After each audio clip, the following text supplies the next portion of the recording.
ಭಾರತದ ಎಲ್ಪಿಜಿ ಹೊತ್ತಂತ 2 ಹಡಗುಗಳು ಭಾರತಕ್ಕೆ ಆಗಮಿಸ್ತಾ ಇದೆ. ಗ್ಯಾಸ್ ಬಿಕ್ಕಟ್ಟಿನ ಮಧ್ಯೆ ಮತ್ತಷ್ಟು ರಿಲೀಫ್ ಸಿಗ್ತಾ ಇದೆ ಅಂತ ಹೇಳ್ಬೋದು ಭಾರತಕ್ಕೆ.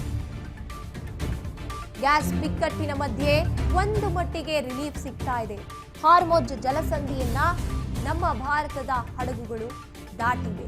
ಮತ್ತೆರಡು ಹಡಗುಗಳು ದಾಟಿರುವಂತ ಜಲಸಂಧಿ ಮೂಲಕ ಭಾರತದತ್ತ ಹಡಗುಗಳು ಬರ್ತಾ ಇದೆ. ಜಾಗ್ವಸಂತ್ ಪೈನ್ ಗ್ಯಾಸ್ ಹಡಗುಗಳು 92,612 ಮೆಟ್ರಿಕ್ ಟನ್ ಎಲ್ಪಿಜಿಯನ್ನ ಹೊತ್ಕೊಂಡು ಬರ್ತಾ ಇರುವಂತದ್ದು. ಶನಿವಾರದೊಳಗಾಗಿ ಭಾರತದ ಬಂದರಿಗೆ ಬರ್ತಾವೆ ಹಡಗು.